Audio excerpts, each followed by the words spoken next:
This is the Surly Grognards for August 14th, 2017. And this is Peter Bowman, and as always, I'm joined by my good friend and co-host, Eric Carlson. How are you doing tonight, Eric? I'm doing all right. Yeah. So we don't really have a topic for tonight. Not really. We kind of remembered this, like, literally. Wait a minute. It's like 7 o'clock on a Monday. We should probably do something. Yeah.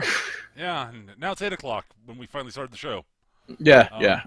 yeah, we don't have a topic. We're just going to blather on about role-playing games, Stuff. video games, and television, probably. Uh, tabletop games in general. Uh, yeah. God, I'm trying to think what's been up that way recently. Um, Um, I don't know. Things, Things and stuff. supplies. Yeah, we've been sort of goofing around. I mean, we've the Star Wars game that we do weekly has been had another session this week. Hooray! It happened. Stuff happened. We didn't get our hut benefactor killed. That's a plus, Yes, though. That would not. despite my best efforts. Oh wow! Yeah, I totally botched the medicine roll there. Oh, yeah, that's right. Yes, you did. Yes, you did. I forgot about that. Uh, yeah, But yeah, and now I have an actual reason to kill that friggin' Chiss bounty hunter. good, good. Oh, then he annoyed me.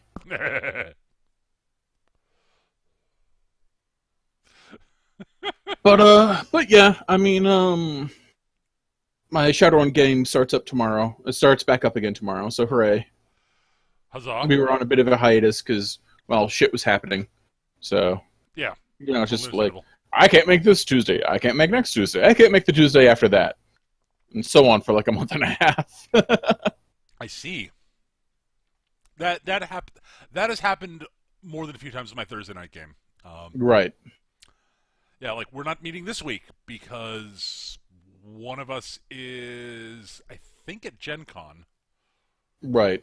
or is it Origins? I forget which con it is. I think it's Gen Con's it is, but he's out of town this week.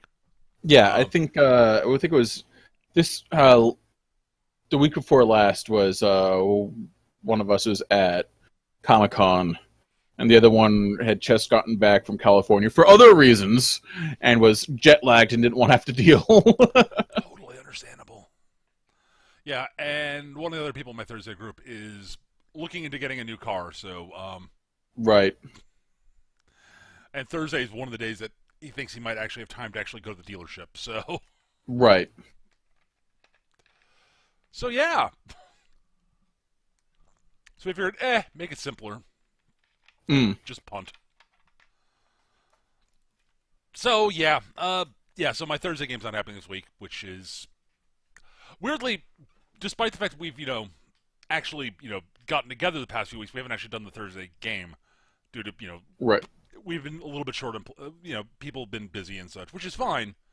So we've actually been getting together and doing playing board games and shit, which That's cool. I'm down with. Yeah, I Um, don't do enough of that. yeah. Last week we let's see, this not last week. The week before last we played Ticket to Ride Europe, which is my favorite version of Ticket to Ride Right. because it adds a little bit of stuff to the game and removes some of the unbelievably level of easy screwage that you can pull in on the American map, but doesn't Right. add. I've never really been a big fan of Ticket to Ride. I just and a lot of it's just aesthetics. I just don't give the least of fucks about trains. Fair enough. I mean, unless they're carrying giant robots, in which case I'll care enough about them to get them to their destination so I can play with the giant robot.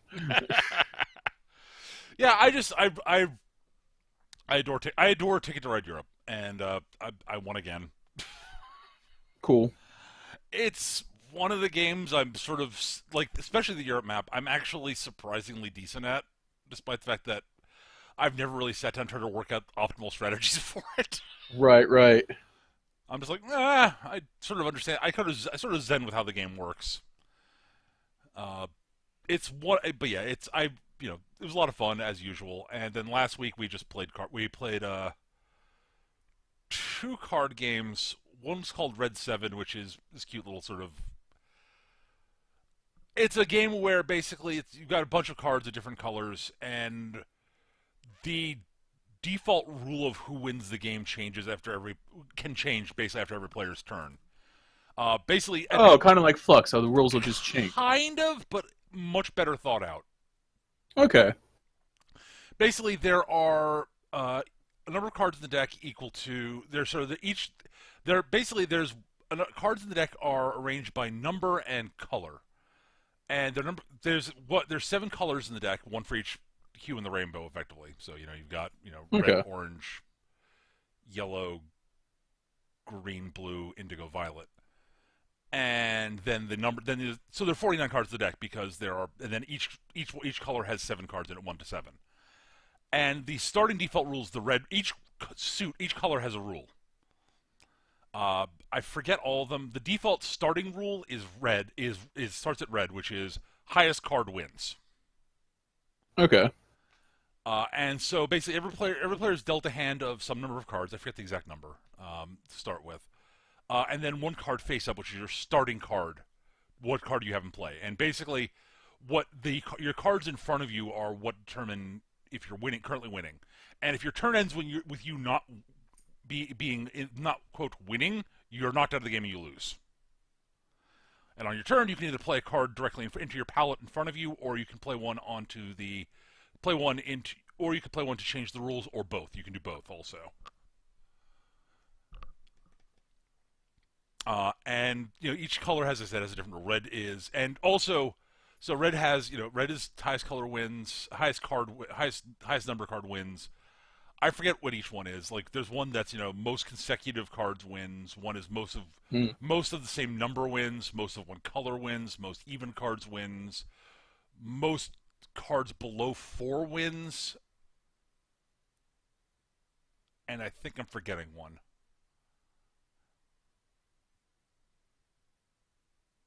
But yeah, at any rate, it's that sort of thing. And it's actually a very clever little game. And it plays very quickly, and it's a lot of fun. And then we played a trick-taking card game called Gone Viking. Okay. Which I want to like more than I do. The theme is kind of cool, because, you're Vikings. Right. Pretty cool. Everybody likes Vikings. And basically it's a trick-taking game, so you basically you go around leading cards, and they're trumps, which can change. And there are a bunch of for each of the suits in the game, there is a Norse god associated with it that is in the deck. And you can either play it in addition to playing a card for the trick, and then reveal it after the trick, and it changes the rules. It'll change sort of the rules that the rest of that hand, basically. And if it's still in play at the end of because you only have activate one active Norse god at a time. Right. And if there's a Norse god active at the end of the hand, the player who played that Norse god gets to there's a little reward that you get for doing that. And you can also each one's associated with one of the suits, and you can play it as just a normal card of that suit of a very high value, basically. It's cute. It's clever. So basically, the game works by that, and then whenever you take a trick, you take a resource associated with that suit for your haul, basically, and you can turn in. You could basically at the end of the turn, you then turn in resources. You can turn in resources to buy yourself a ship, which is a ship's worth. Basically, you pay 4 resources, each of the basic types, or 4 of the crappy type that's just wood. And you get a ship for that. And each ship's worth 4 victory points. And then after everyone has a chance to buy ships, then the Jarl looks around, whoever has the most points, he goes to their place and has a big party. And you lose the person who has the party loses half their current resources, not counting ships. Because everyone's having a big ass party. Right. Shit gets broken. On the plus side, you get to start the next. You get to be the leader for the next round. And the game ends when someone basically has 8 victory points. Okay. Cool. It's my opinion. Well, at least with 4 players. That's at least was 4 players. My opinion basically was that it got to the. We got to the game ended, and it basically felt like the game had sort of started going at the point the game ended.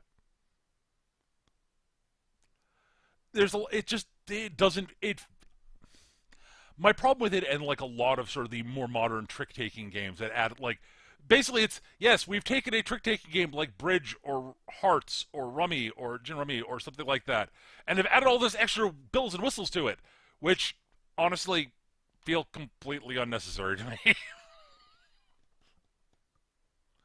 It just feels like it adds sort of unnecessary complexity and tedium to what's already a fairly elegant and clever game.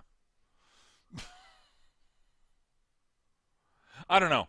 I played a lot of Hearts and Gin Rummy and shit when I was younger, and so I have a hard time dissociating trick-taking games from my sort of, growing up with traditional card games. So a lot of them I look at, I'm like, I don't see the point of adding stuff to them. I don't know. I can grok that. I've never been that big of a fan of card games in general. Mm-hmm. Exceptions that revolve around basically making your friends laugh, like say Cards Against Humanity or Pretend You're Zixi or something. Mm-hmm. Where it's basically just craft a joke out of this random pile of crap that they give you. Right. No, I mean, not as always, not every game is for everybody. So But yeah, no, I played a bunch of them. There are a lot of games I played a bunch of that I really enjoyed that I know you aren't a big fan of, Eric. So Right. I played a lot of chess, for instance.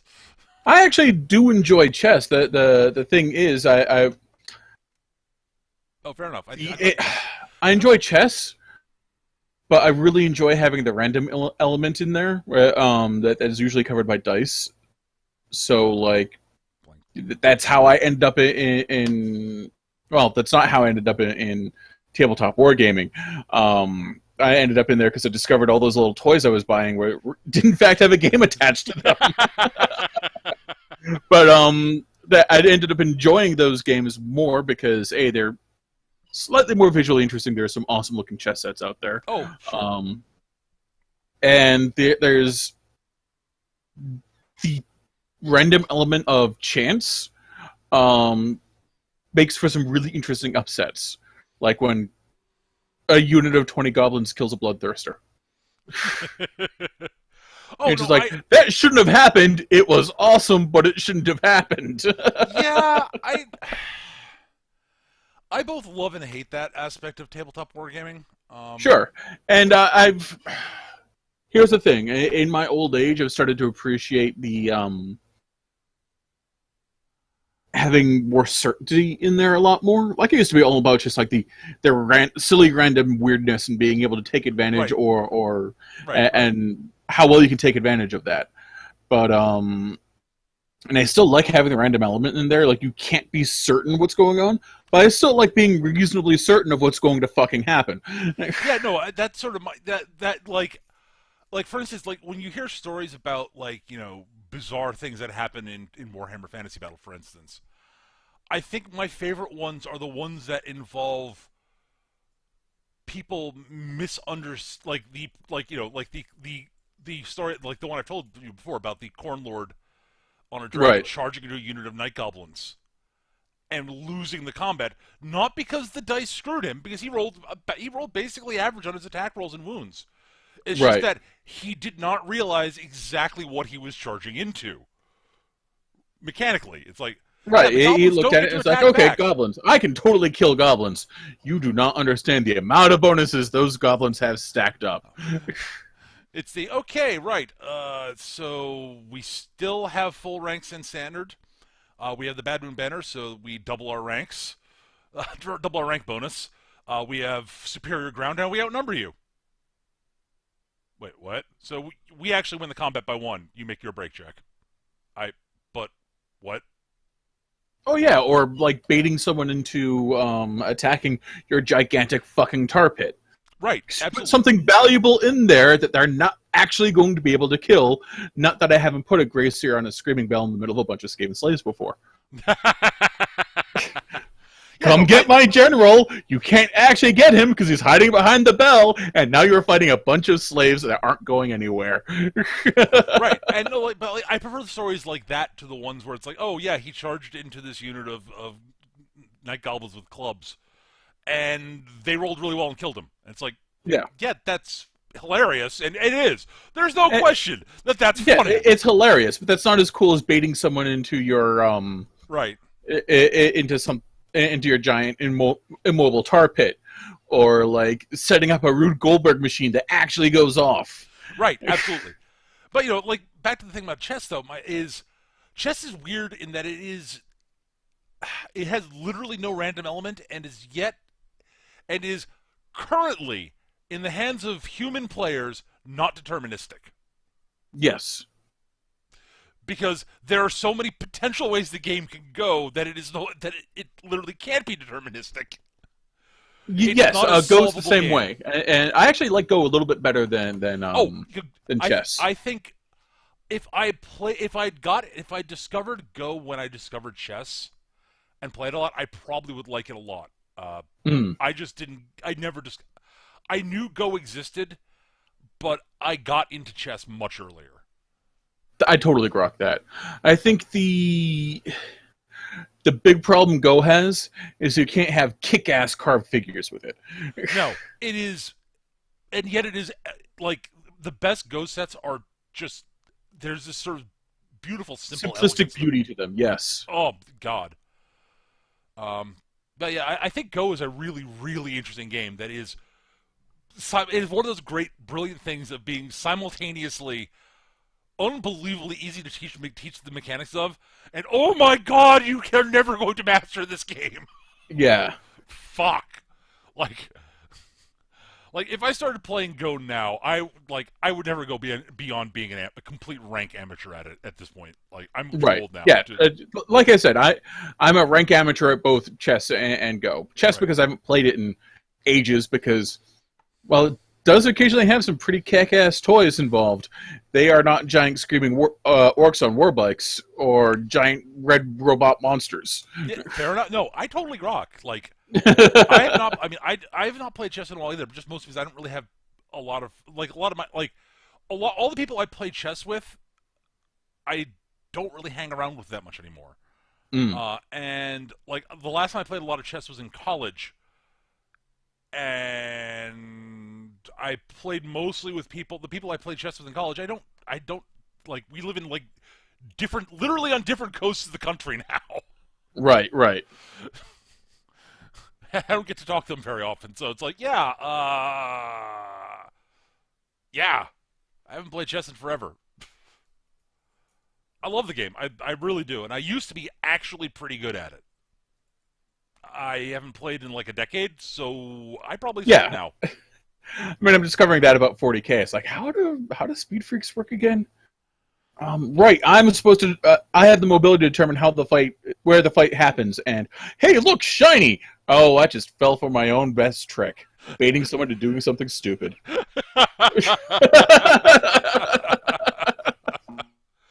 Yeah. So yeah, there's a lot of yeah. It's relearning both 40K, which isn't so bad. It's a new edition. Lots of people are learning new things, and how my army works. Because I've been playing very different armies in War Machine with very like the overall strategies involved for both how I typically play my Khador or my Pharaoh or my Trolls are all entirely different for how my Orcs work. Yeah. At least the Orcs I like using. I could probably do pretty well if I just did a good old-fashioned Green Horde. Yeah, but, honestly, Like, I suspect you could build an orc army to operate almost identically to the way your Khador army works, Eric. Oh yeah, absolutely. I could probably. I'm not gonna lie. I am totally fucking like tempted to do the like whole like Wrath of Khan. Like here are my 24 cans and 6 death dreads led by a big mech inside a Gorkanaut. Come get some.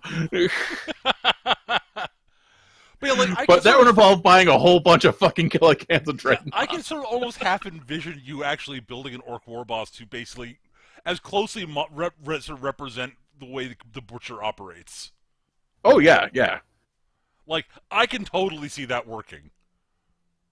And then mixing that with, like, big mobs of boys and some dreads and a few killicans and just go... Oh yeah, I could totally do a Goth army. I think I would be good at a Goth army. But Goth armies don't have enough fucking bikes. Right, I totally grok that. No, I totally grok the appeal of the speed freaks, Eric. I totally get that. Like, it is Mad Max in space with green angry gorillas. It is awesome. No, honestly, the Speed Freak army is like one of my favorite like the Orc Speed Freak army is one of my favorite concept armies in 40k. Period. Like, yes, and that's why I have one. Like, oh god, yeah. There is something to be said about the Green Horde, absolutely. Oh yeah. But why do the Green Horde? And you can have war bikes and buggies and sporty ramshackle pickup trucks with guys hanging out the back. That sounds awesome. Yeah. You can have both Lord Humongous and a Morton Joe in the same army. Why wouldn't you do that?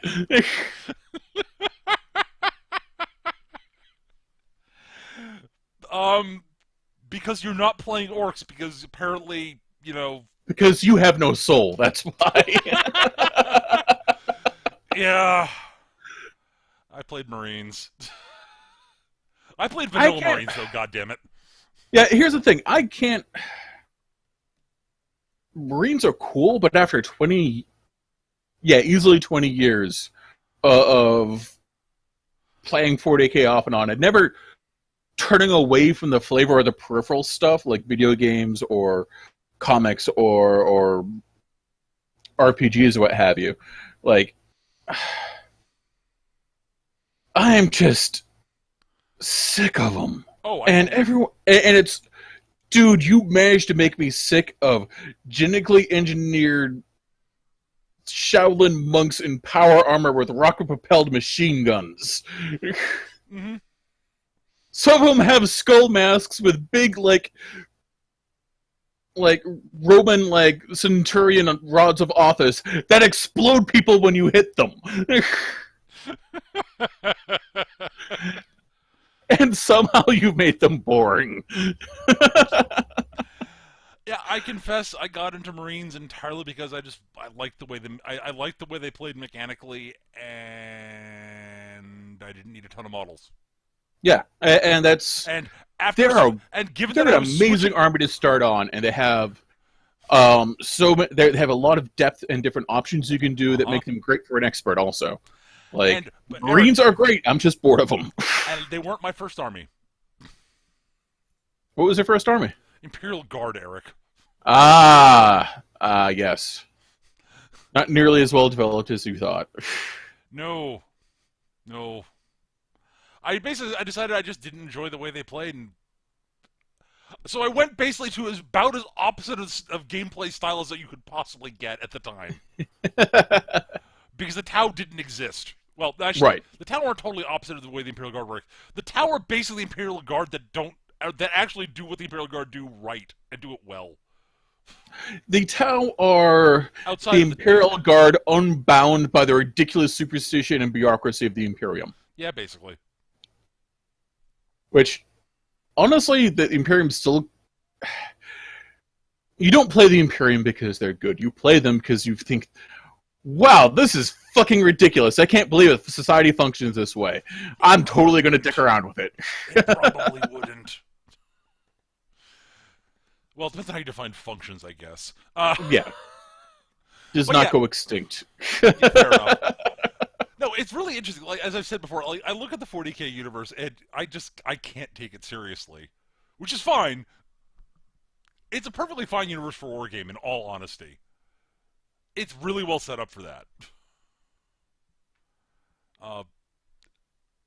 Here's the thing. I actually think it's a just because of the absurd lunacy of the Imperium and some of the other factions involved makes me think, you know what, this would be really cool to play with, to play in a world with, like, and it's totally not your bag. No, not even a little bit.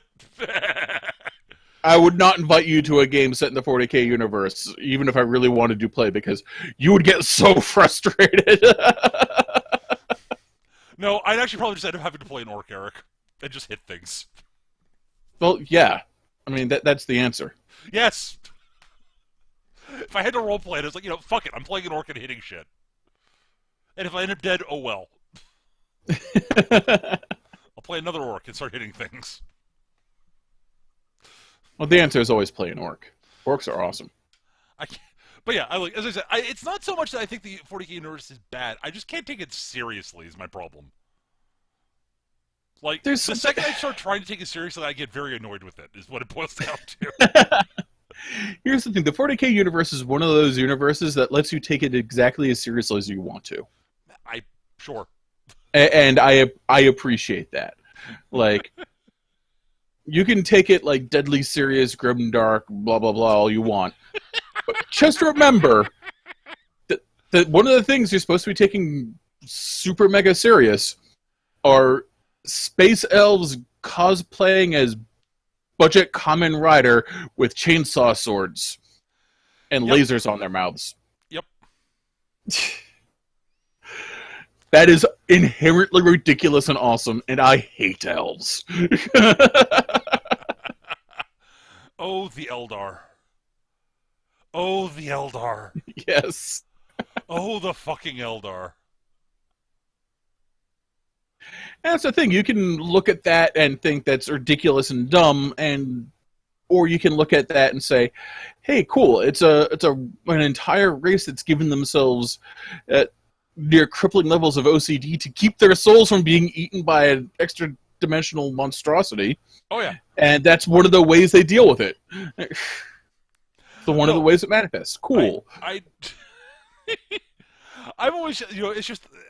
The Eldar never bothered me per se about the sort of the way the Eldar fight never bothered me until they introduced the Tau. Yes, I've told you this. I've told Eric this before. I don't know if I said it on stream before, but every time I look at the Tau, I go, wait. So the youngest race in the galaxy, their doctrine of warfare is what you traditionally associate with the logical underpinnings of the ancient dying race that can't possibly afford to lose people, because that would actually end up dooming their race. So they would fight it. They would prioritize fighting at range with egregious firepower and mobility. And if they had to move about, they would wear as much armor, and possibly giant battle suits and shit, and tanks and shit. And if they had to have things to fight in hand-to-hand combat, they'd conscript some other race to do it for them. This is what the Tau do. Yep. The ancient dying elder race with uber technology, what do? They dive into melee combat with space orcs and tyrannids. Like I said, crippling degrees of OCD. I know! It's an entire race has actually driven itself insane. I know! Craftworld Eldar are kind of cool that way. I'm not and then the Dark Eldar, who are like, yeah, we're a dying race, but we can just clone ourselves because the crazy guy that looks like a Cenobite in the back there, and it's really fun to stab things. Oh no, the Dark Eldar do not faze me at all. And I said, until I saw the Tau, the Craftworld Eldar didn't faze me, and then I saw the Tau, and I'm like, wait, what? Well, it's 40k, whatever.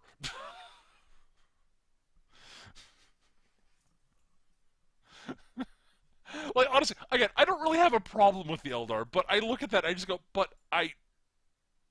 wow, logic has left the building with these people, hasn't it? And the answer is yes, it actually has left the building with them. No, it has. I'm not kidding when I said the Craftworld Eldar have driven themselves insane in order to preserve their souls. No, I totally rock that. it's just one of those. It was one of those moments of wait, what? Just looking at that, I'm like, huh. And yeah, and I'm really glad Gene Stealer cults are back because wow, are they just so beautifully nihilistic and just really just shine this light on just how stupid the Imperium is. Yeah. Like they are Steeler cult. Plus, there's just something about this like giant bestial psychic monstrosity turning like subsuming the will of the surrounding people and to make them worship it, all as a way of priming the world for consumption by its parent race, the giant hive mind of biological constructs. Yep. That's probably not even aware that that's what it's doing. Nope. Oh, the Tyranids. One of the few groups in 40k you can describe as not actually evil. No, that terrifying, monstrous, and Utterly one alien, of the few sure. things where I agree with the Imperium's like doctrine of exterminatus. Oh, sure, but not evil. No, there's no malice there at all. Nope, they are just doing what they do. And that's what's terrifying about them. Oh, they are horrifying. They are monstrosities. Absolutely. They're utterly alien. But there's no ethics doesn't enter into it with them. At all. Which is part of the reason they're horrifying, honestly. Yeah. Like, they arguably might be less scary if there were evil and there was malice behind what they're doing. I mean, it just the hive mind is clearly sapient. Yep. I won't say sapient because it implies human level intelligence, but it's definitely sentient. It's capable of thinking and adapting and problem solving. And it's self-aware. It's self-aware. Right. It clearly is. Yep. But you can't talk to it. Nope. Like, even its outriders, the things that can operate freely from its influence at great distances. You can't talk to a gene stealer. No.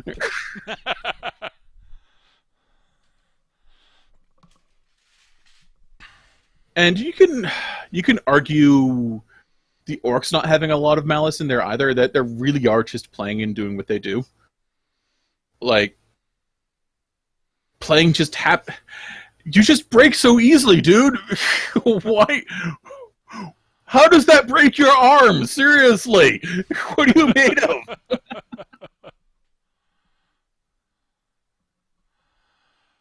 What do you mean disembowelment's fatal for your species? That's ridiculous. I get disemboweled twice a week.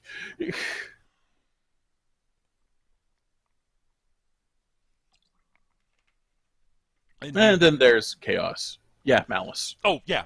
Absolutely malice. That's kind of their shtick. Nope. Yes, we're evil. What of it? And there's the Imperium. Yes, they're malice. It's malice. Yeah. We're just on the other end of the scale. It may not have been intended that way, but... No. And one thing I will say about the story direction they're taking 40k in is I am really amused by some of the stuff I've read about Robot Silly Man, the Ultramarines Primarch, who's been asleep for the past 10,000 years. Sort of show like I'm going, the fuck have you been doing? No, I'm not praying to Dad. Why would I pray to... Seriously, he wiped my ass. Well, he didn't really wipe my ass because, I got lost for those centuries, but... Dude, I'm not worshipping that guy. I've seen what he's like when he's drunk.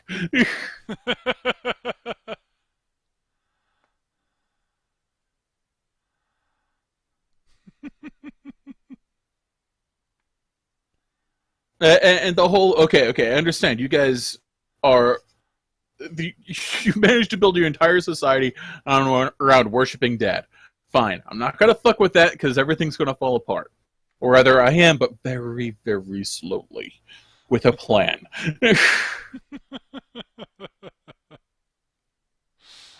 I mean, everything else about the story direction they're taking it in is fucking retarded. Looking at you, Primaris Marines. Love the models, good rules on them, ridiculous fucking fluff. Like I cannot believe that a fossilized foreskin covered in robot parts has spent the past 10,000 years trying to make better space marines.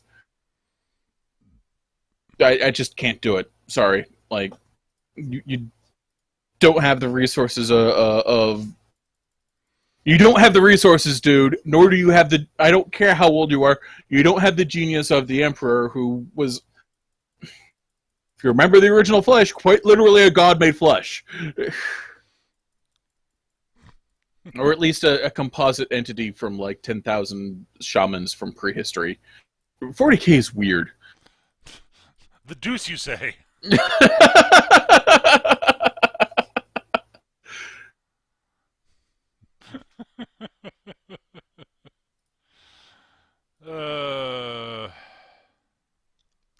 Yeah, I don't know.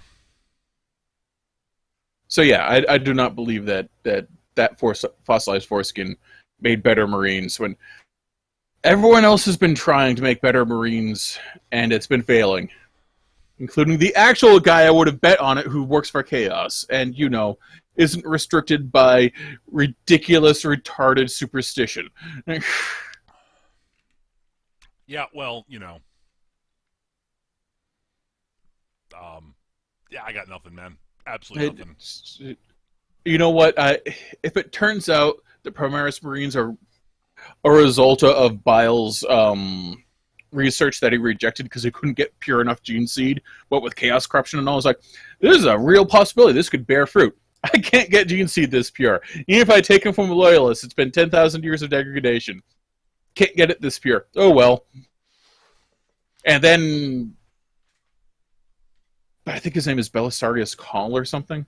Oh. He gets a hold of it and goes, hey, we've got the original preserved gene seed at those here on Mars. I could totally work with this research. And that I would accept. Wait, what? Yeah. But no. Especially considering that would like, hey, wow, you're using literal heretic technology to make your thing work. Awesome. That would never happen in the Imperium of Mankind, Eric. No, never, never. That would be ridiculous. They're all good, nice people. Absolutely. They never destroy entire planets because it's just so much work making things like not evil. It's just blow it up. Yeah. Isn't that evil? No, it's just shut up. That's what. Yeah, and it's also not like there are cults that actually started worshiping machines. Yeah.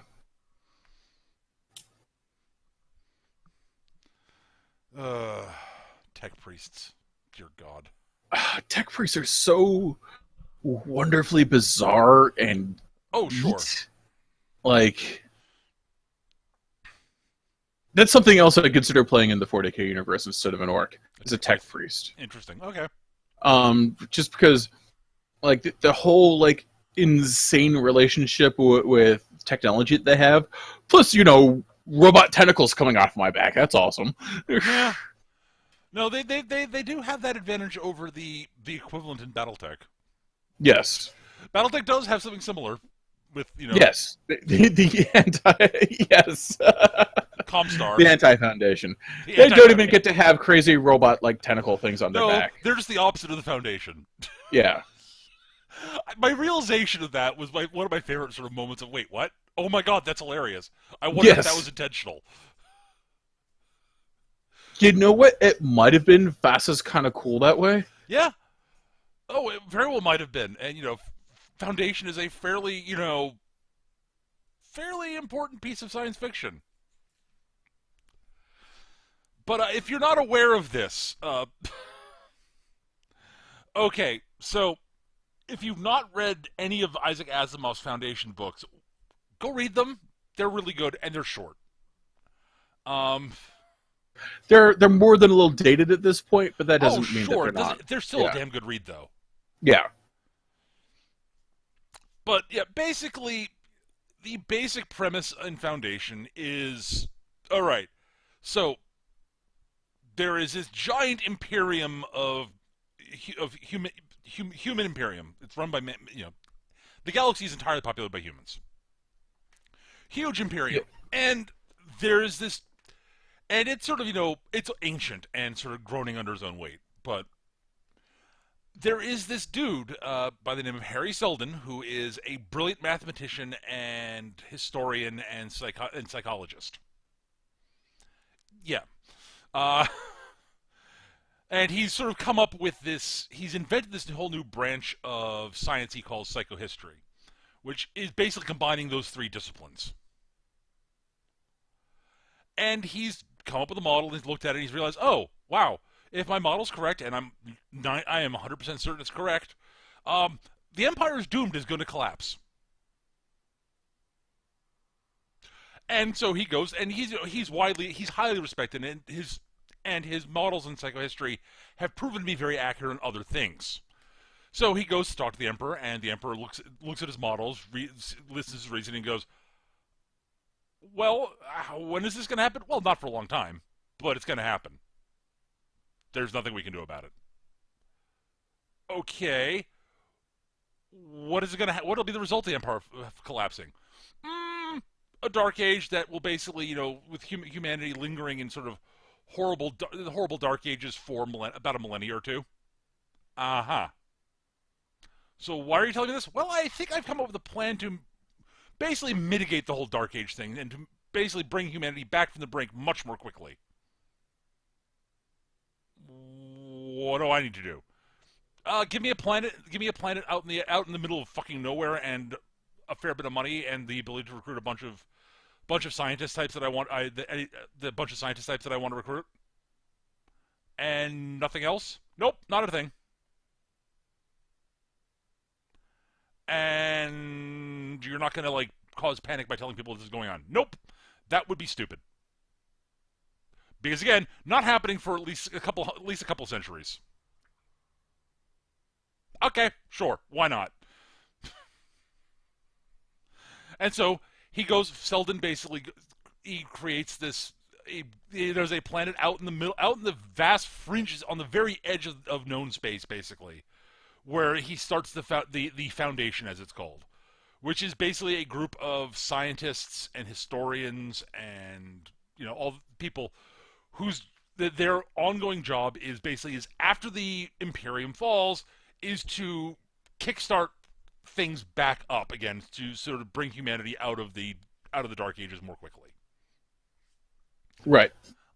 And they do this in part because they get discovered by the after the Empire's fallen by the fringe remnants of things, But for them, technology doesn't people out there. Technology doesn't really work. They don't understand technology anymore. Again, we're falling into the Dark Ages at this point.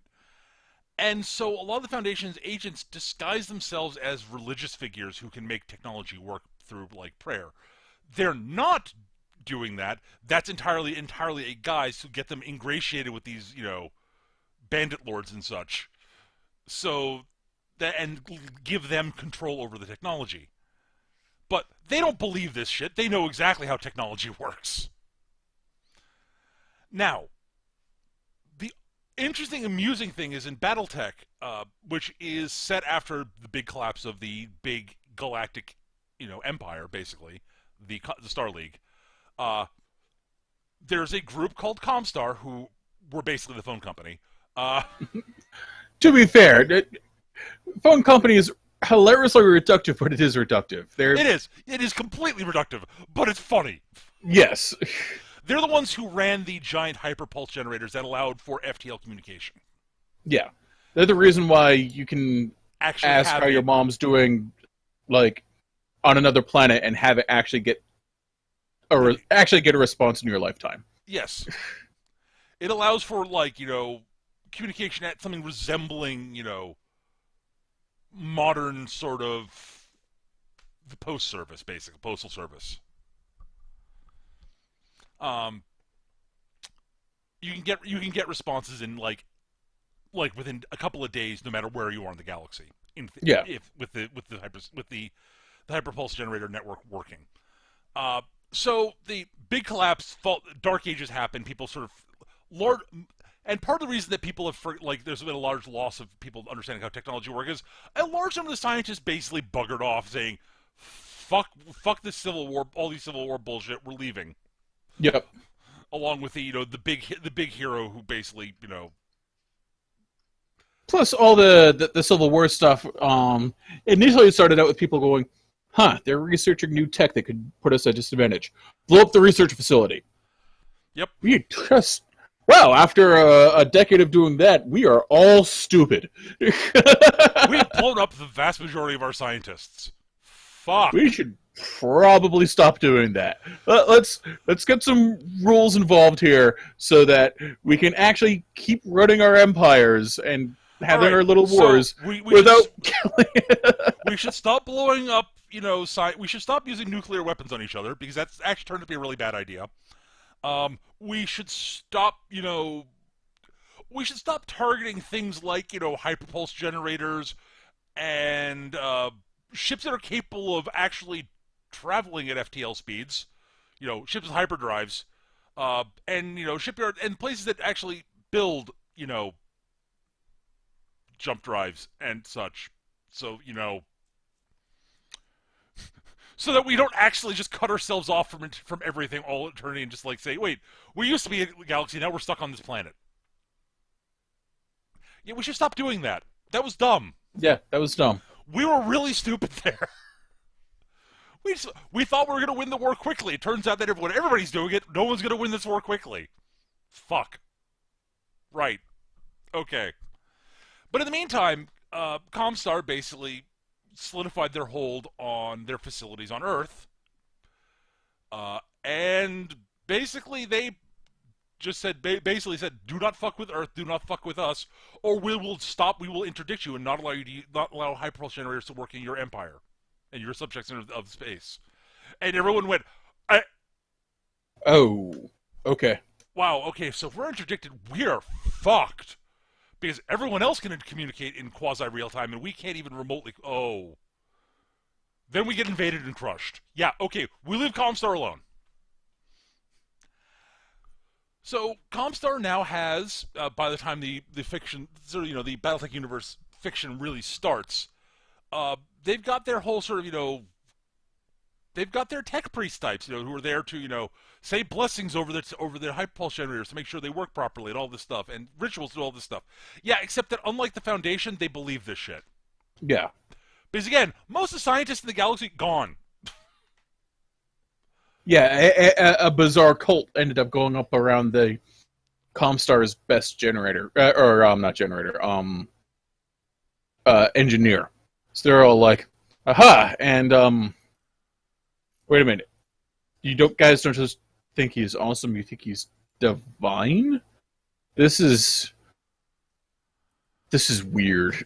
Yeah, and they are centered on Earth, and they are actively trying to prevent humanity from rediscovering technology and shit, and slowing advance of technology down, because according to their sort of doctrine, it'll be Comstar that leads humanity out of the Dark Ages, not anybody else discovering their own technology on their own. And plus, the simple political fact that the more technologically advanced the rest of humanity becomes, the less power they have over them. Yep. So the Foundation are actively trying to stimulate technological growth throughout the galaxy, are on the fringe of the galaxy, and disguise their actual scientific method behind religious bullshit. Comstar is in the center of known space because the Empire grew up around Earth. The Starlight grew up around Earth, and Earth is at the center. And they're trying to suppress the growth of technology outside of themselves, and they believe their own religious bullshit. They are the anti-Foundation. Yep. Well, it's also clear that the tech priests from 40K are sort of a direct anti-Foundation combined with the guild from the tech guild from Dune. Right. Yes. The Spacers Guild. Right. Yes. With the navigators and shit. Because the navigators in 40k are also weird ass mutants that can see into the aether and guide ships through. Yeah. Oh, they totally cribbed that from Dune. Oh yeah. Oh, they totally cribbed that from I Dune. mean, if you're gonna steal from the best. Yeah, no shit.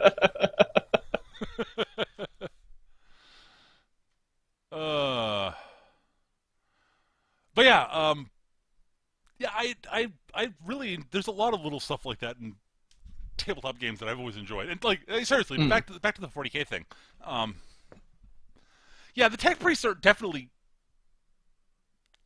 interesting, and the whole machine cult things, which kind of quasi work.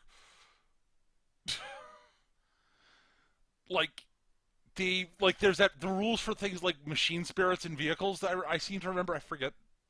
Yeah. They some vehicles have machine spirits, which are basically just very limited AI that keep the damn thing running when everyone's busy being zonked from getting their heads clonked. Right. or will auto stabilize guns so you can shoot on the move, that kind of thing. Right. Like the Land Rider has it. The Land Rider is the only one I can think of off the top of my head. Yeah, that's the one I remembered it with. I just remember remembering there being machine spirits and going, I forget if they're supposed to be like spirits or if they're actually computers. Because it's 40k, they could just be bizarre spirits. They could be fucking spirits, yeah. I know it's explicitly stated that the Chaos Land Riders, which have the same rule, it actually is a spirit. It's actually a fucking demon bound to the damn thing. Right, yeah. But, knowing because Chaos has demons, just letting you know. Oh, well, yeah. But, knowing what I know about the Empire, that would not be outside the realm of possibility for the Empire either, technically. Yeah. They just wouldn't acknowledge that they're demons. No, it's entirely different. It's blessed by the Omnisaya. Right, exactly. Not a demon. Not a demon. Shut up. Nor is it captured Xenos technology that might actually turn against us. Nor is it an actually fully sapient AI that we've shackled to the damn thing so it can't act against us. Shut up. That's not what's happening. No, that would be wrong. Heretical. The Emperor would be displeased with us if we did that. I have to say, I love the 40k memes that have been popping up lately of people going, but that's heresy! like Chibi Sisters of Battle, or like Commissars, the shocked looks on their faces, that kind of thing. Oh, God. Oh, the Commissars. Did you know the Commissars were the actual Commissars were the inspiration for my Imperial Guard army entirely? No, I did not. Oh yeah, my Imperial Guard army is entirely based on the Russian/Soviet army. So just like the Imperial Guard. Yeah. Well, it was obvious. Right. Yeah, my Commissar was Commissar Lilyanov. Awesome. And if you don't recognize that don't know who that is,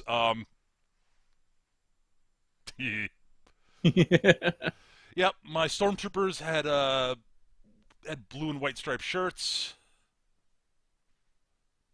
You should get that one too. If you don't, I'll explain it some other time.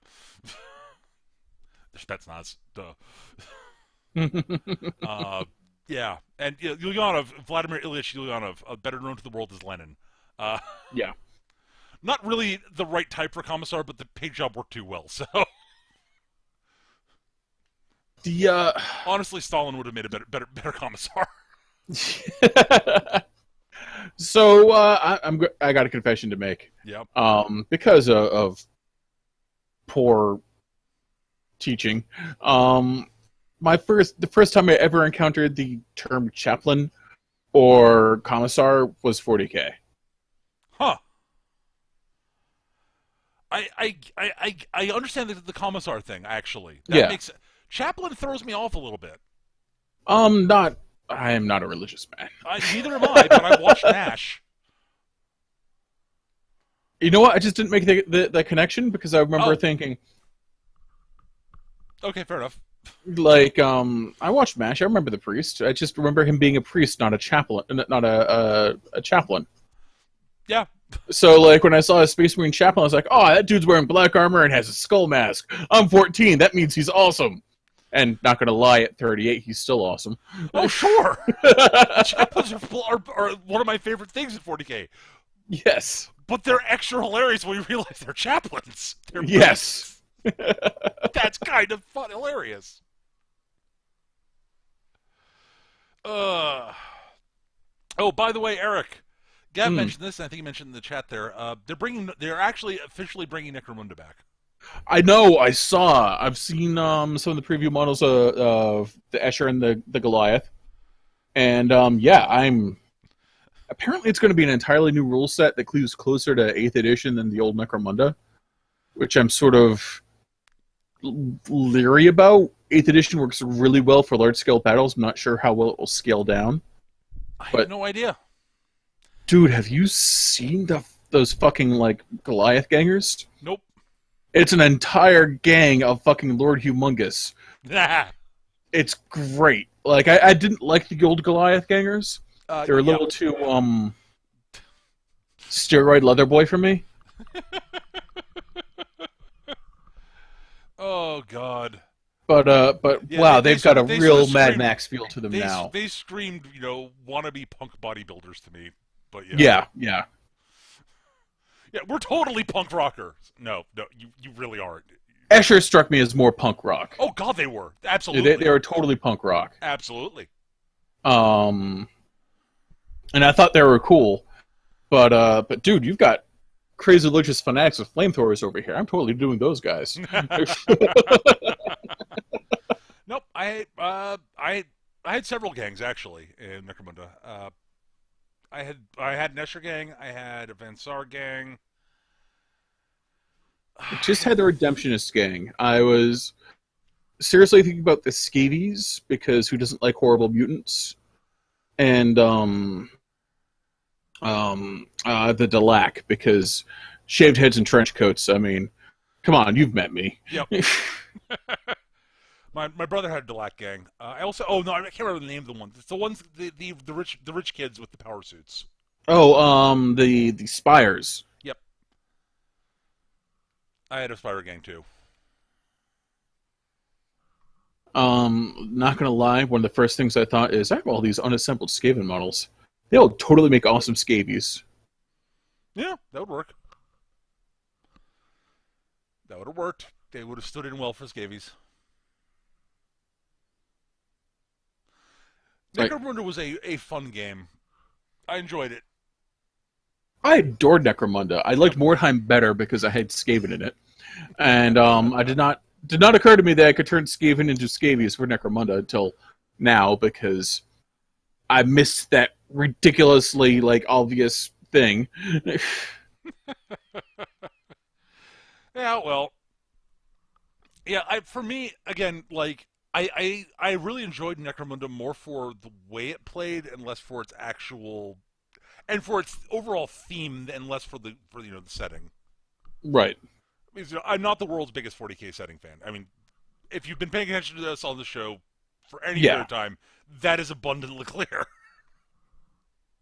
Which is fine. I don't dislike it. It's just not my thing. It's like one of the things I really liked about Necromunda actually was it's still very much a 40K setting, but it takes a huge step back from the galactic stage and it just concentrates on one city, one neighborhood in one city. I mean, Granted, that neighborhood's about the size of your average, about the size of New York. Yep. And entirely underground. Yep. Yeah, no, it amuses. I find Necromunda amusing, but I don't find it particularly gripping. Is the way I put it. I think. Okay. Which again, it's fine for the type of game it is, and I really enjoy it. But much like the rest of 40K, I really could not give a rat's ass about the fiction. That's cool. I totally grok that. And I have no problem that with people enjoying the fiction. I mean, that's fine. It's just not my thing. I'm just not. It's not something I'm personally interested in. You're totally going to run a Rogue Trader game though. You're totally going to run a Rogue Trader game, though. No, I'm not, actually. We'll be Captain Cook in space, and I'll be an orc, and it'll be awesome. Yeah, I could do that with not have it be the 40k universe there, though. But then I'm not a real orc. I'm some, like, terrible knockoff orc.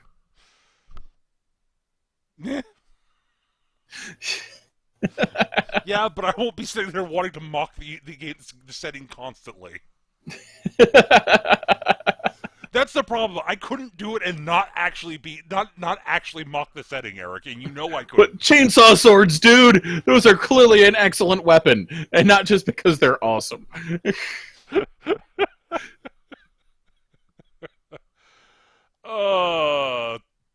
They're hilarious, and like you think conceptually, a chainsword is actually a chainsword is a terrifying weapon.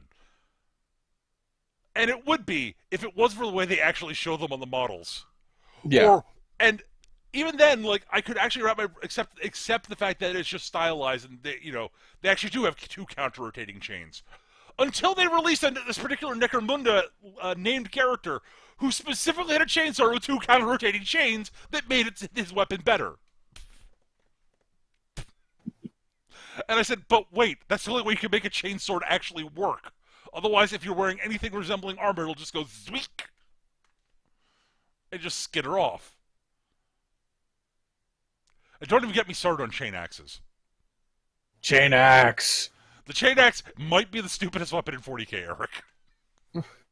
No, it is the awesomest weapon in 40k. We've already established that I accept that 40k is inherently stupid. Fair enough. Okay.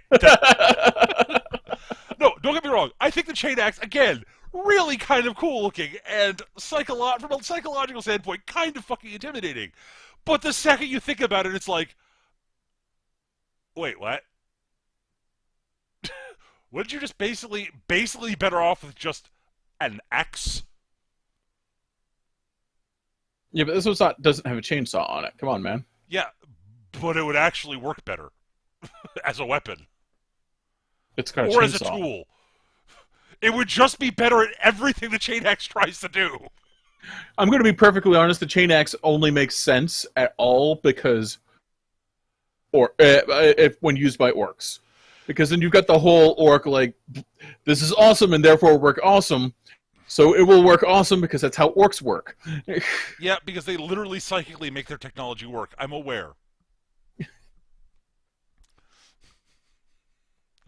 I'm just saying, the chain axe is dumb. Chainsaw axe. I'm not awesome. going to get started. I'm not going to get started on my personal feeling on the level of melee combat emphasis there is in 40k. I'm actually not as bugged by that as some people I know. Largely because warfare generally moves in cycles. Like protective gear gets to the point where you can't, where just firearms aren't ranged attacks aren't enough, and you have to move it in melee. Then ranged weapons catch up, and you start being able to push people off objectives just by shooting at them, and going back and forth. And just 40k is just at the point where it's at that sort of. At that point where you actually want to kick someone off of where you need to be, you need to go and club them with sticks. Yeah, it's just after a certain point it seems to have stopped being cyclical is the thing. Mm. We haven't cycled back life to melee combat in centuries. Yeah. Well, because firearms are fucking awesome. That's sort of my point. Once you get range combat to a certain point, it's kind of hard to, unless you invent shields, like the way invent dune shields, yeah. Well, power armor and storm shields, dude. Yeah, or just being so tough you don't care. But that should stop this. The melee weapons shouldn't be any more effective than the guns. Then at that point, there's no logic. Sure. That's the problem. What I'm saying is it doesn't bug me as much as other people for that reason. That does not mean it is not silly. No, it's just my point is it doesn't really.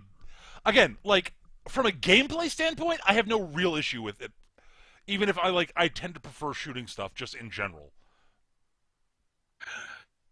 I But I acknowledge that actually having melee combat actually adds diversity and unpredictability to a game to the game system. I freely admit that's exactly what I was going to say. It adds it also forces maneuvering into the system. Yes, it can. Like there are ways to make game systems that are based around shooting and require maneuver. Sure. And that's largely due to objectives and stuff. But yeah, But no, like anything that the static gun line is stupid and dumb. It is not fun to play against. It's not fun to play. I know I've been on both ends of it. And it's boring. It's just straight up. It is not fun to play against. It's not fun to play as. At least not for me. Yeah. So having an effective melee threat forces melee, Yep, the static gun line to move. I agree with you, and I generally find that that's generally the case. I've played enough. I've played several war games where I've found melee is too good. Okay. And for the right style of game, for certain styles of game, that's fine. I find it very frustrating when it's. I have issues when it's the melee stuff is both more effective and less expensive than shooting. And that happens a lot, surprisingly often. Okay.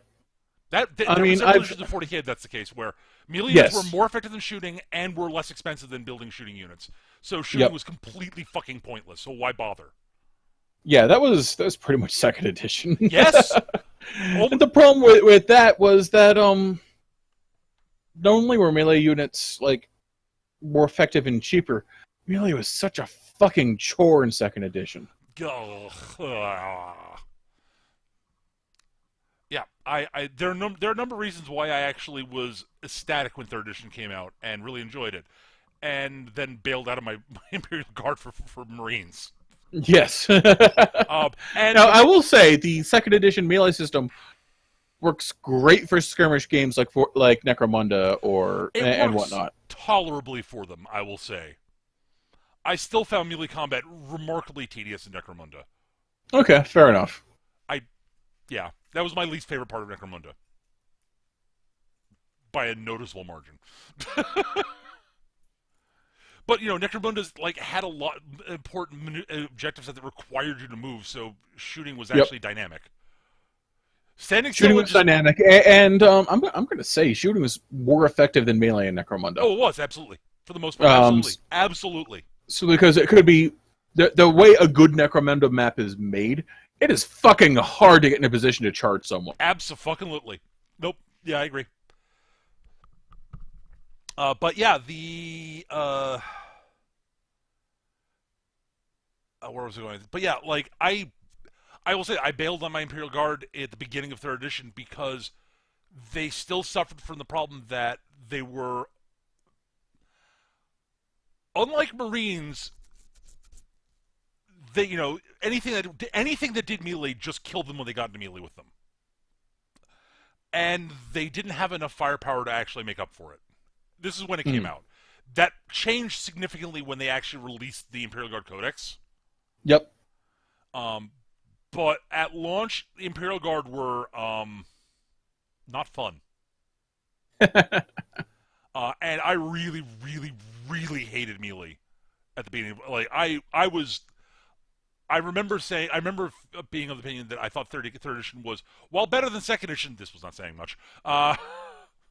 I still felt that it was too heavily skewed for melee combat early on because I was playing Imperial Guard and it wasn't so much that melee was too good, it was the Imperial Guard at the beginning was bad. Yeah, the Imperial Guard were no one played Imperial Guard at the beginning that except for you apparently at the beginning of third edition. Because I had an Imperial Guard army from second edition. Yep. This was I conflated the Imperial Guard's issues with the actual rules.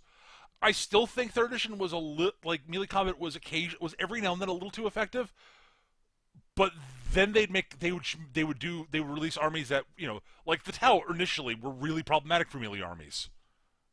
Yep. Um, Absolutely. Except for the Tyranids, because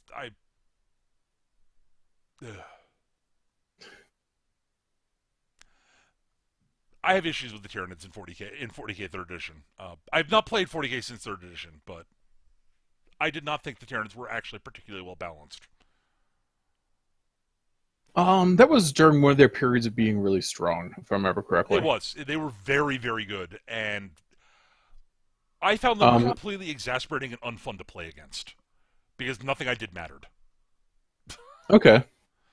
Well, I'd shoot a whole bunch of them, and then they just swarm me down, and I die. They're literally, that's how, like, I was playing Marines, and I didn't have a lot of flexibility with how I could build my Marine army out because I just didn't have that many figs. Right. There are ways that I probably could have built the army to adjust to that. I just didn't have them as options. Also, our local Tyranid player was really fucking good. Yeah, no, he was grand tournament winner. Yes, literally. Like he came away first place in the grand tournament one year. I remember that. Yep. Here's the thing. I found the Tyranids to be one of the most interesting armies to play against in third edition because they weren't something I could just club like a baby seal in melee combat. It was an actual fight, which meant I had to be very careful how I chose my fights, and I had to use my actual firepower. I'm playing orcs. We're not very good at shooting things. Yep. No, I found them a really interesting fight. Them and Dark Eldar were the other one I had the most fun God, against. I hate the Dark Eldar. I hated the Dark Eldar too. God, I hated them. Thing is, the Dark Eldar were like took everything that the Speed Freaks were and cranked it to 11, but dropped all of their survival and fallback tricks. Yep. Like they were entirely a glass cannon, and they were fucking terrible for a long time. Mm-hmm. Like there was one good build for them. It was a good build, but they were just it was the only one that worked. One of our local Dark Eldar players played that build, Eric. Yep. And I hated because it was the only fucking option. I know. I just hated playing against him. No, my problem with early 40k third edition was I was stuck playing I basically, again, I had a limited selection of things to play with. Right. I just didn't want to sink that much money into 40k because sure, I totally understand that. And so I had a fairly generic Marine list. And against, I'd say about 70% of the armies that were out there, I could have a good game.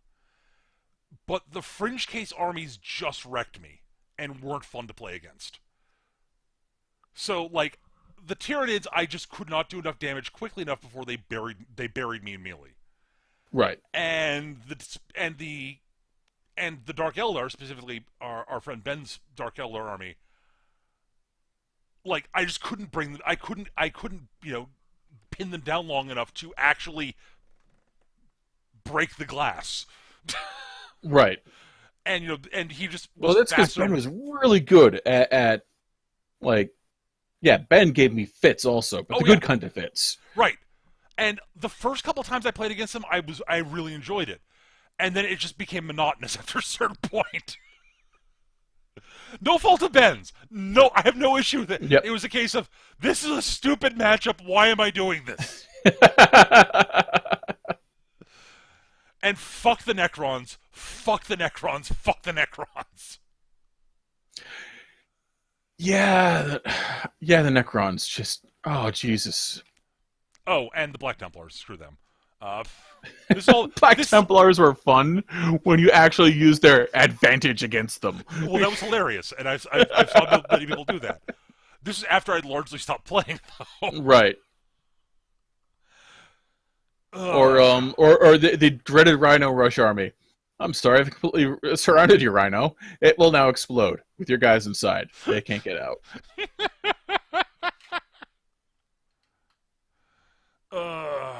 God. But yeah, no, as I said, I had issues with exactly 3 armies. Well, 4, if you count the Black Templars. But they came out much later. I guess everybody else, I felt like I at least had a fighting chance. Yeah, I had similar problems with the Necrons that you did with the Tyranids. Like, I just could not do enough damage to them to overcome their reconstruction protocols.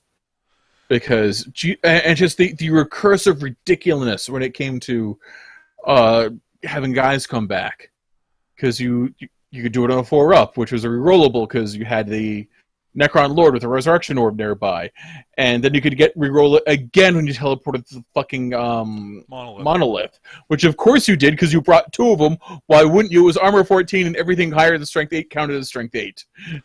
Yep. No, that wasn't how it worked.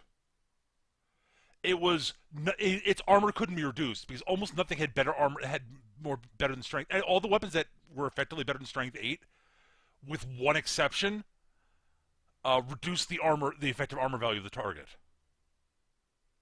It's ignored the Bright Lance rule. Oh, that's right.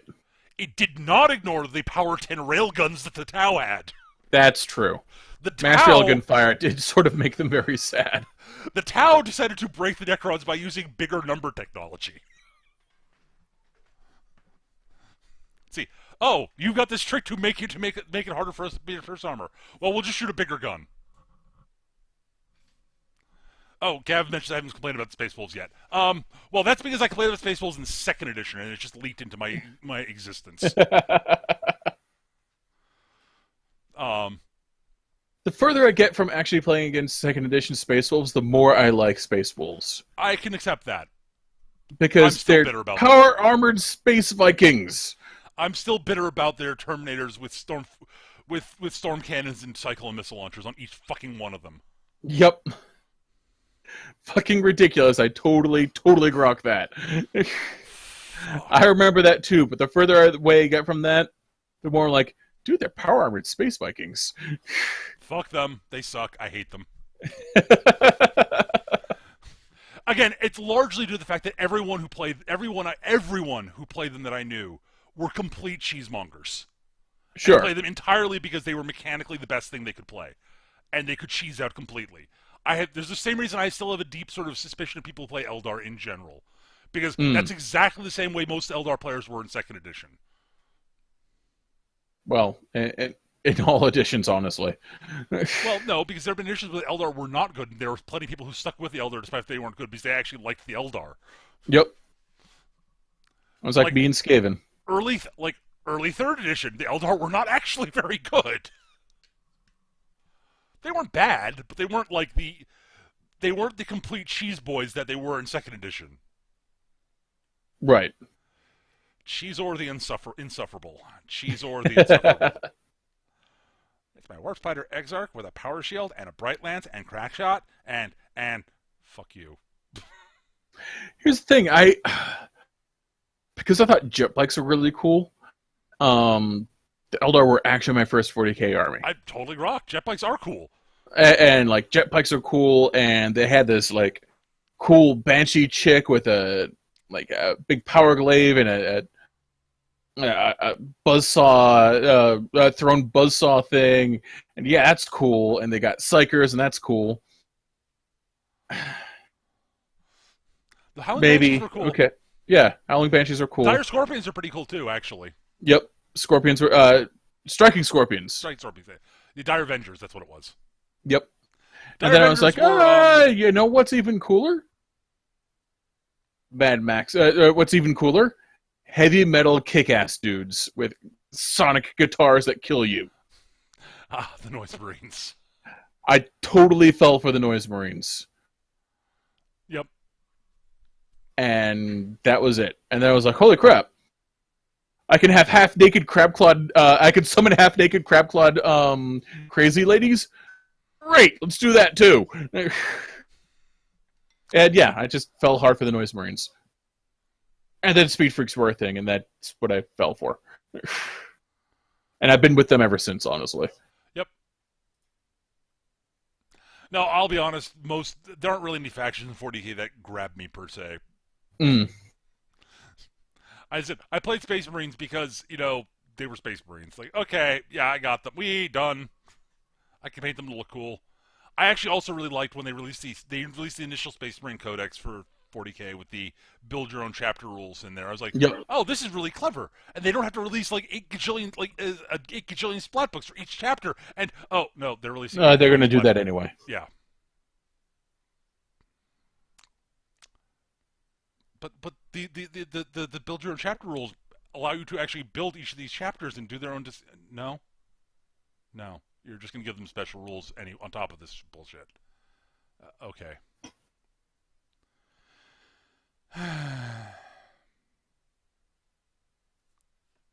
That's about when I stopped playing 40K, honestly. Yeah, no, I stopped playing 40K not long after the Necrons came out. Not long. Basically, I got really frustrated with the power creep of 40K. Yep. Where stuff that my speed freaks just got continually less and less effective, despite like my trying to adjust to the changing meta. And it wasn't a fault of what I was doing or with my speed freaks. It was just ridiculous power creep on the way that the splat books are being handled. And I distinctly remember the game that eventually drove me off from 40K was when I completely outplayed this guy. I was literally running circles around him. I just could not crack the ridiculousness that was his like Khorne Berserker army. Like just couldn't do enough damage, too many redundant rerollable bullshits. It's like, you know what? I'm done. Let's look at this War Machine thing. Yeah, they've got big red robots. That was the death knell for a cyber lot of zombies. people. That was the death knell for 40K play amongst a lot of people I knew at the time. Yeah. Was, there's this War Machine thing. And I remember you looking and going, wait, these Khador things. Yes. Here's the thing. My first look at the preview photos for War Machine. I was like, oh, I'm going to do Cricks. They've got like Bone Jacks and Cyber Zombies. Then I actually got a look in person of a Khador Warjack. I was like, this is mine. I'm doing this. What do you mean they have guys in steam-powered robot suits? Yes, thank you. What do you mean there's a giant bald guy with an axe that just hits things really hard? Yes.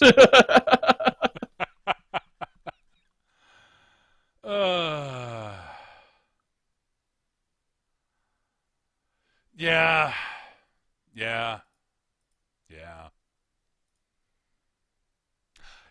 War Machine was a good game. It still is a good game. I just wish that there was a group that played when I was actually available.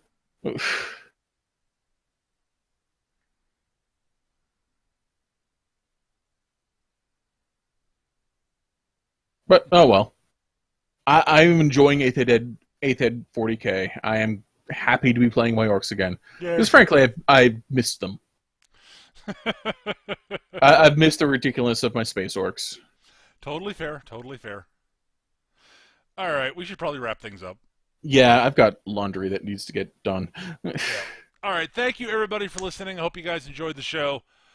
We've rambled on for a bit over an hour about not much. A bit longer, I think. About an hour and 15.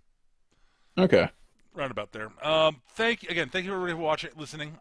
We normally try to save time at the end of each episode for viewer questions. We haven't done that in a long while because y'all aren't sending questions. Well, we got one via email, but again, we rambled a bit long.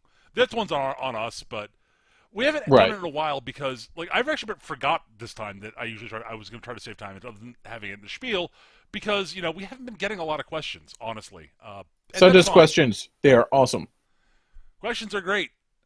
Like the question we did get a couple of questions actually on the last episode. Both of them present the first, which we're not going to answer now, but we will answer at the beginning of next episode.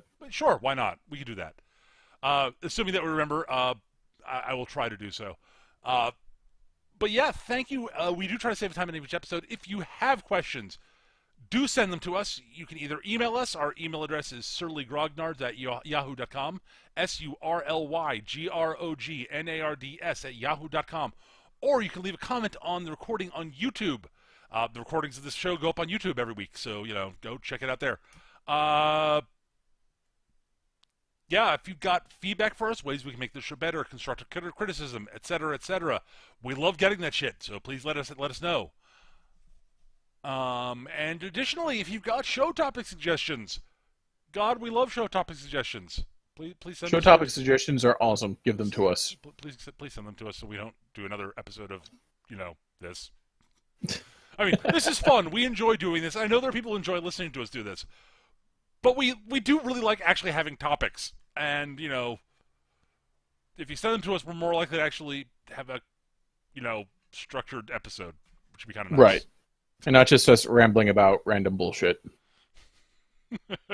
Which is fun, it's all in good fun, but, it would be nice to do something you guys actually want to hear. Yeah. So, same email address, same section on YouTube. The reason we want the stuff there is just that we have something to refer back to, and, etc. But other than that, that's going to do it for this week. Thank you guys so much for watching. We hope you enjoyed the show, as I said. And we'll be back, I think, next week. Next week should be another Grognards episode. Yep. And, yeah. Hope you enjoyed, and we'll see you guys next time. Take care, everybody. Have a wonderful rest of your week. Bye.